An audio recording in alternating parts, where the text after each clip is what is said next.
Welcome back. All right, it's been a while since we did a panic index. I've decided to keep it as simple as possible today. Happiness right here, panic right down here, and then over here it doesn't matter until the playoffs. So this is your team's just waiting for the playoffs. Doesn't really matter. And then down here you've got the dude, and I'll go ahead and show this magnet again. This is a Big Lebowski magnet that was sent to me by Geeky Jerseys. I do have a Lebowski jersey, so of course I do, right? Because Lebowski's chill. Or just the dude.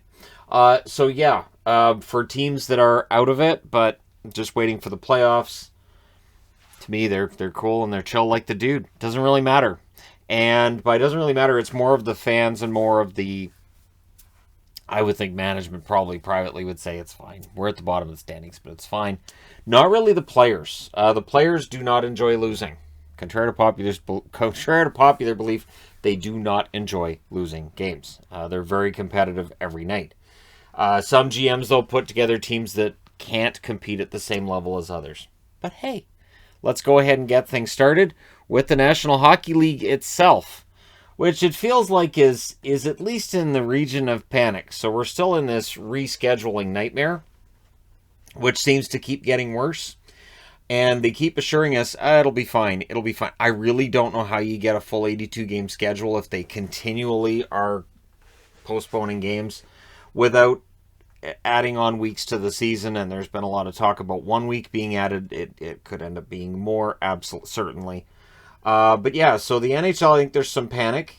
I think they'd be happy to know, though, there was some action at a Florida game in the crowd last night because there's been a lot of talk about Florida games and how fans don't go out and watch. Now there's a spectacle. It's not just the Panthers. It's weird, too, because it's like, hey, do you want to go out and there could be some crazy weird stuff we could see.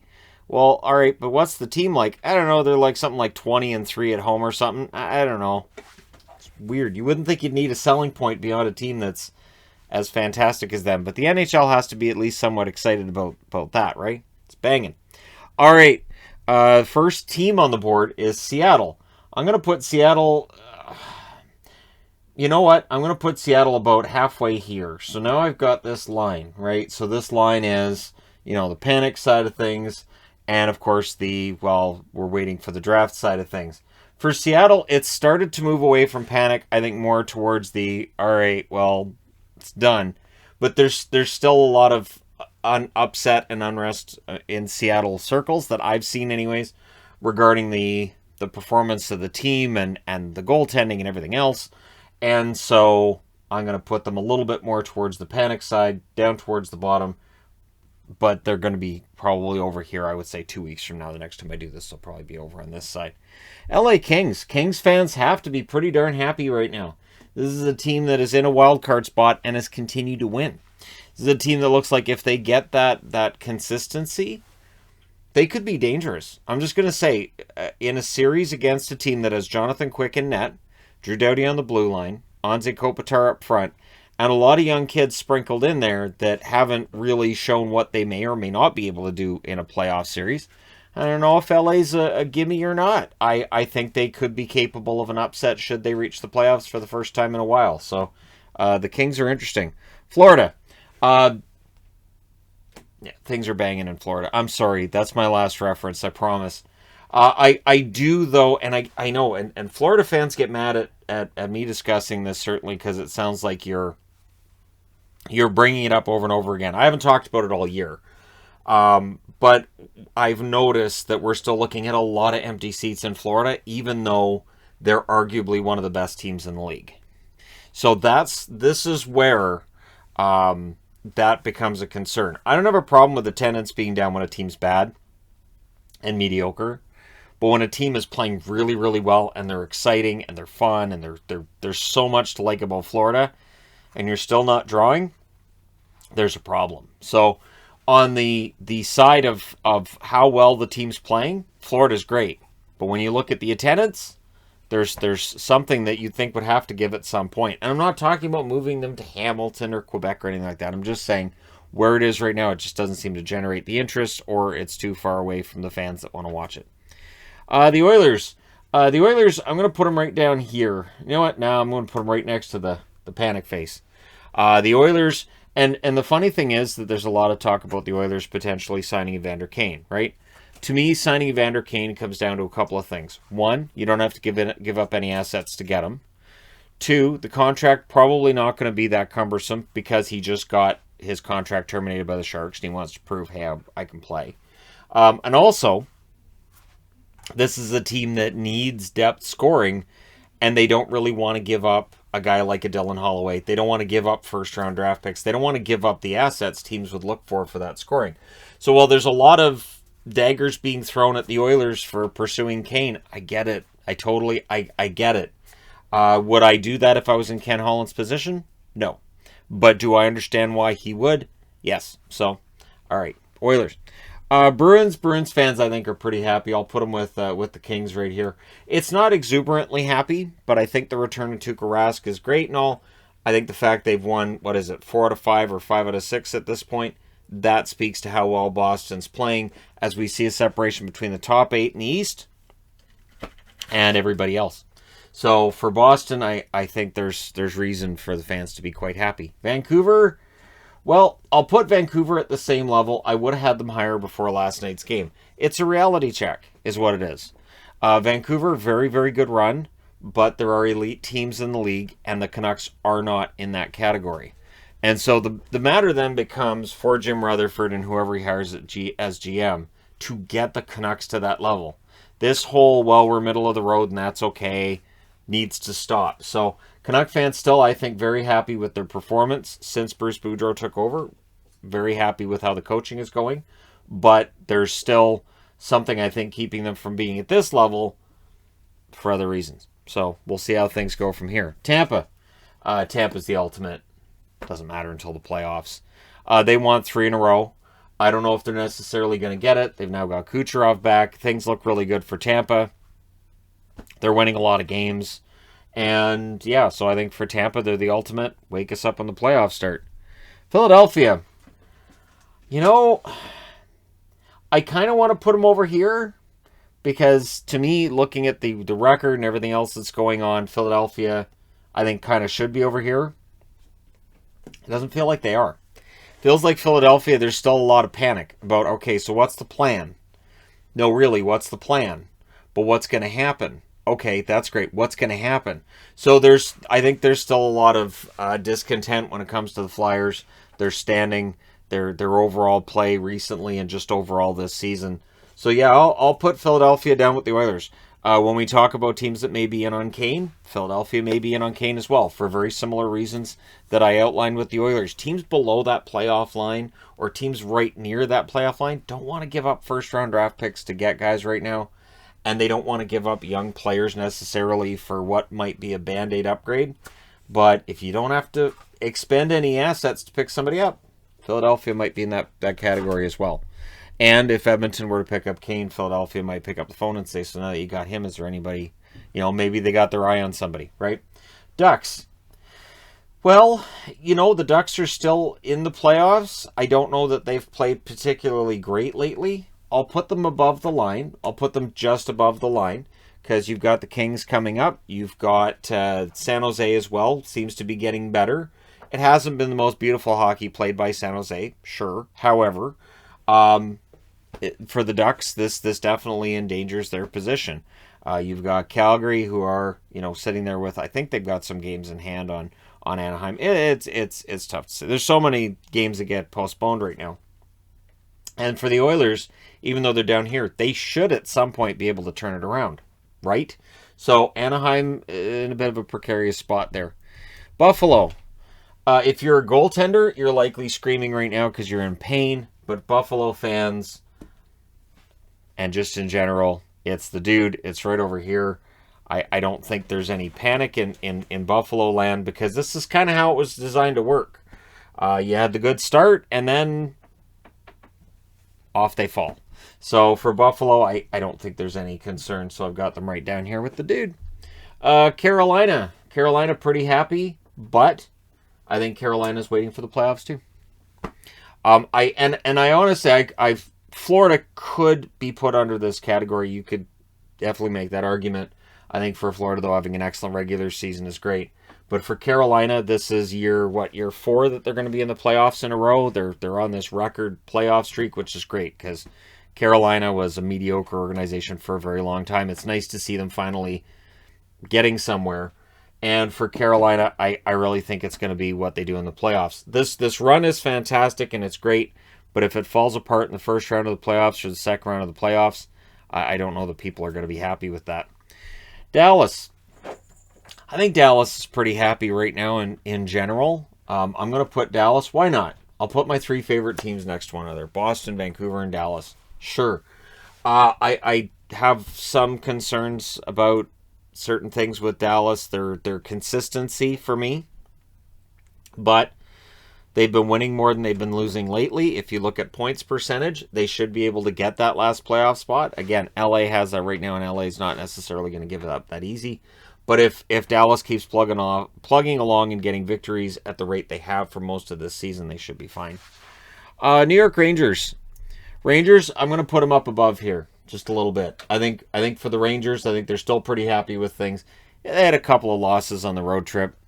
That happens. I don't think there's any reason for them to come down more towards the panic side of things. It just means that they don't stand out as like the exuberant top of the board level of happiness. But I think for the Rangers, they absolutely look like they're going to be in the playoffs, and they're going to be dangerous once they get there. So that's important. All right, next on the board, New Jersey. So are we at the point where New Jersey fans are kind of like, okay, well, the season's done? Should be, right?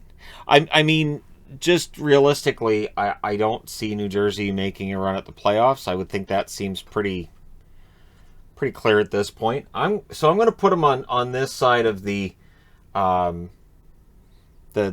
closer to the we're dealing with it. That's fine. It's fine. It is what it is. And have it on this side of the line rather than on the panic side of the line. I don't think they're, although, you know what? I'm going to put it over here. I'm going to put the New Jersey logo over here because there's still the calls for Lindy Ruff's job, which follows him wherever he goes, really. Anywhere he coaches, there's going to be calls for his job. So the Lindy Ruff calls for his job, we'll put him over here for New Jersey. All right? St. Louis. Oh, Blues have got to be happy with the way things are going right now. Though, they want to prove that 2019, not a one and done, they're going to do it again. That's the plan in St. Louis. I think they're doing quite well, and so we'll see. So for St. Louis, I think they're in a position where it's all fine, it's great, yeah, all the wins are great, but in the playoffs are where it's going to matter. Because in the case of Tampa, Carolina, St. Louis, to me, if they lose in the first round, well, then the season will be seen as a failure. Which, again, you can make that argument for Florida. For me, it's more of a Florida's having a fantastic year by their standards, and I think fans are going to enjoy the ride. Okay, that was unintentional. Winnipeg, for me right now, I'm going to have them right near the line. The shutdown, so the team's shut down and all the games that have been postponed and everything else, I think puts Winnipeg a little bit below the line. I think that if, with their record, and if we weren't dealing with shutdowns and delays and everything, I think Winnipeg would be up in this category too. But I think there's got to be some concern about how they're going to look coming out of the break. Not all teams are coming out of the break very well. And for certain teams, Winnipeg included, they've played so few games lately, I think it leads to more on the panic line side of things than otherwise. San Jose. I'll put San Jose on the positive side. Just barely, just a little bit on the positive side. They had a nice win over Detroit yesterday where, you know, they overcame an octopus and they overcame the fact the other goaltender was better than theirs. And I'm always appreciative of teams that are able to do that. And so, yeah, the Sharks, I think, are on the positive side just. I don't think they're at this level yet, but maybe they end up getting there, right? Pittsburgh. You know, I would put Pittsburgh under doesn't matter until the playoffs, but honestly, this run is going so well. I don't think we're at that stage yet. I think that maybe a month from now I'll have them over here. But for right now, this run they've been on, they've won 11 out of 12. I think there's still just that jubilance in Pittsburgh circles right now, and everybody enjoying this. So if you're a Penguins fan, you must love this separation right here between the Flyers and the Penguins, right?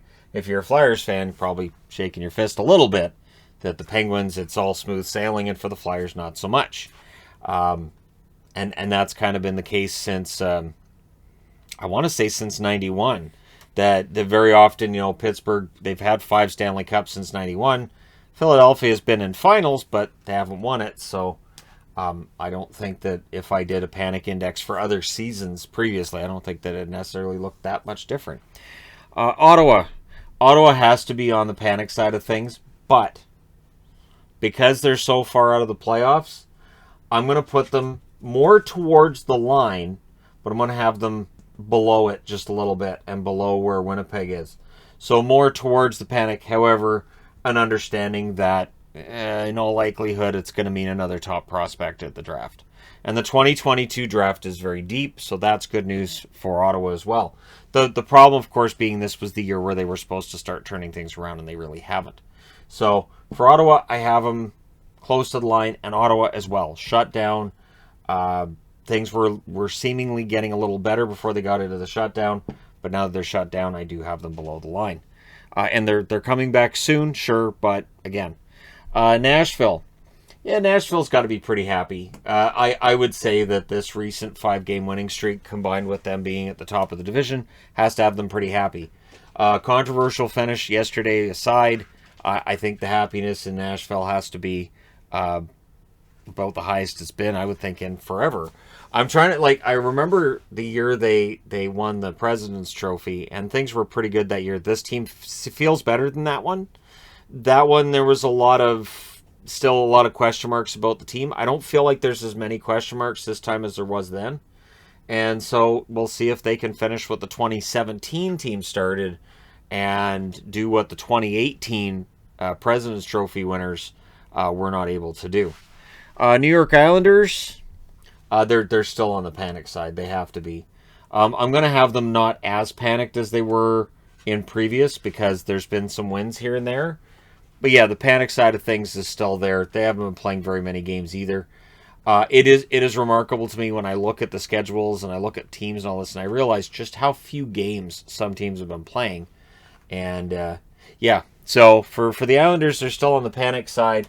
Their head coach being on the list right now, the list that I stopped reporting on because it's just huge. It used to be that I could say, well, 2 players went into protocols today, 3 came out, a few here, a few there. Now it's like 20, 30, 40. It's like, yeah, it gets to the point of ridiculous, and then it kind of becomes white noise, where I could announce all of these players are in, all these players are out, and people be like, wait, who did he say was in? I don't remember.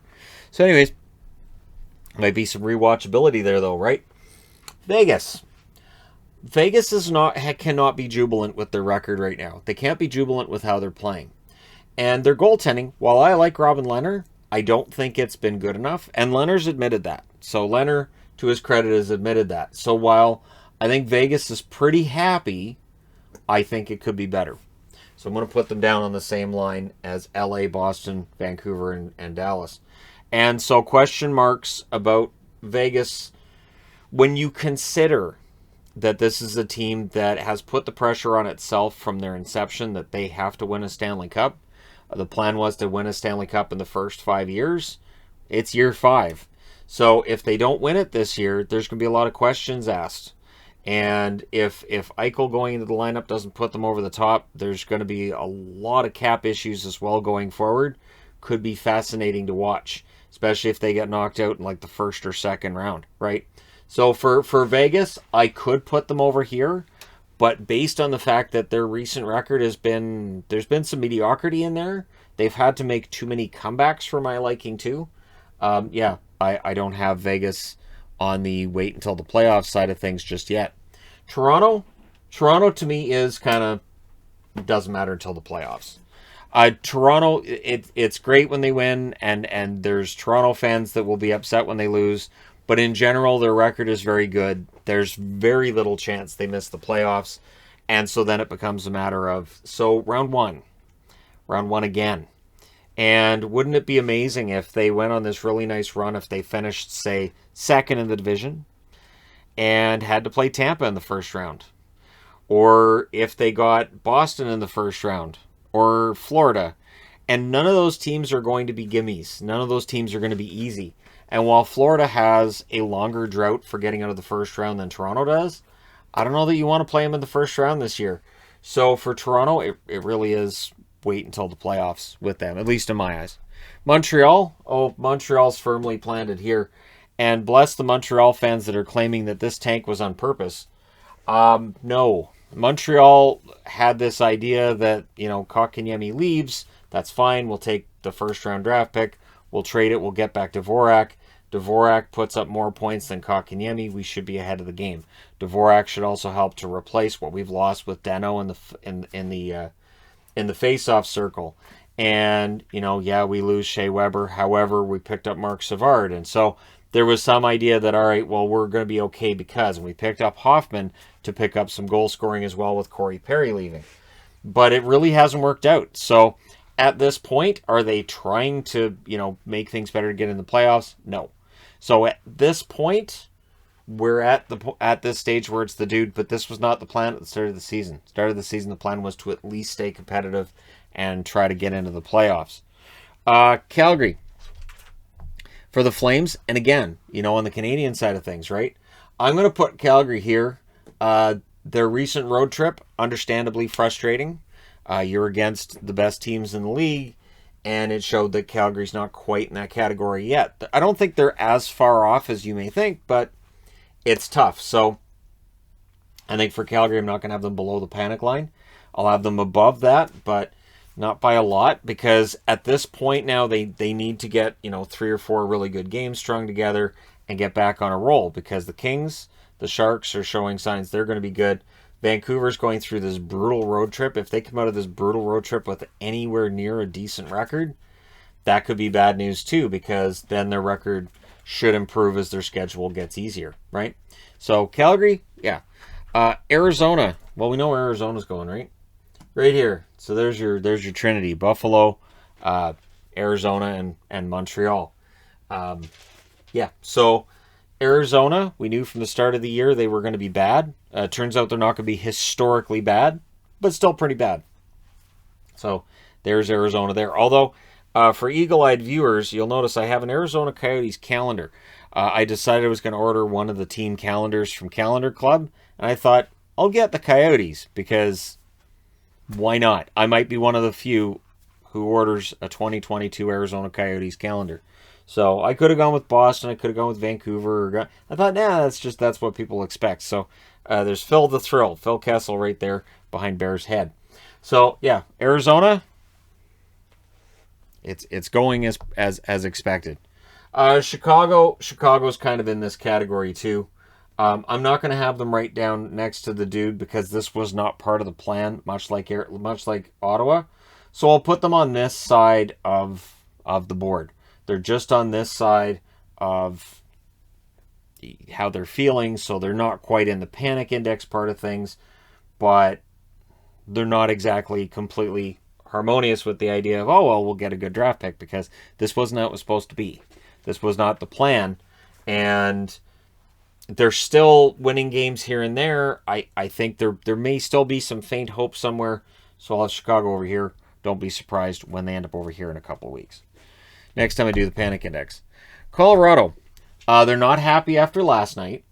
Okay, and yes, you're next to the Nashville logo, right? But I think Colorado has to be happy with the way things have been going over the last couple of months here. They had a rough start to the season. They also had a very tough schedule. And I pointed that out at the time, right? That their schedule was rough.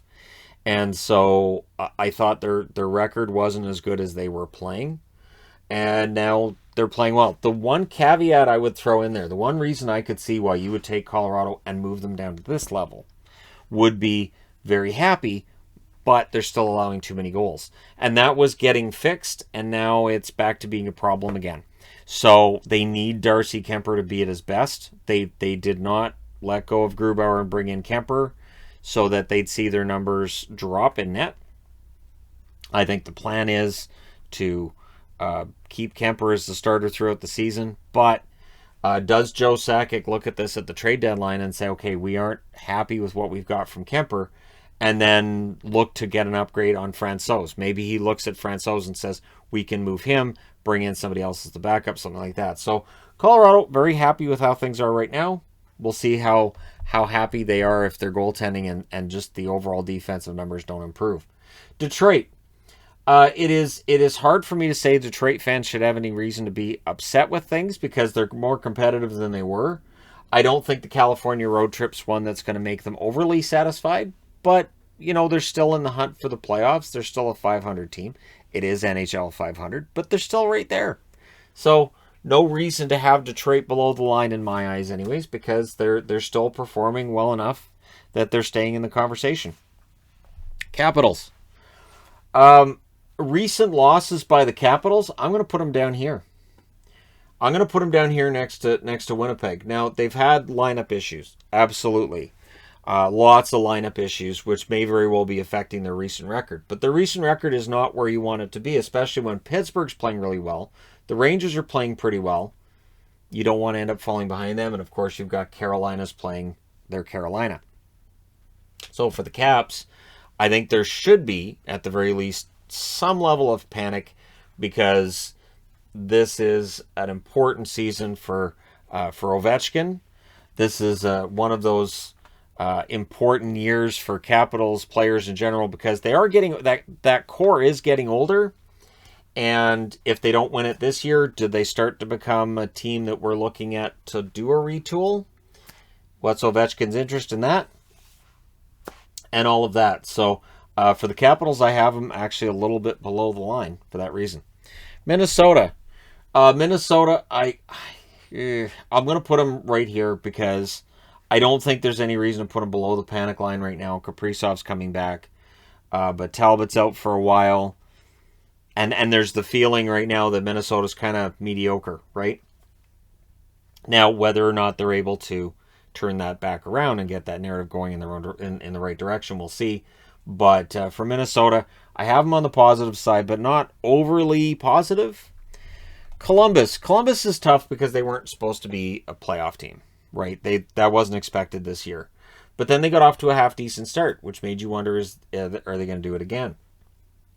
So for Columbus, because they weren't expected necessarily to be, competitive and a playoff team, I'm not going to put them above the line, but I don't want to put them in the panic part of things either. So I'm going to put them here next to Ottawa. They're a team right now that sits one game below NHL 500.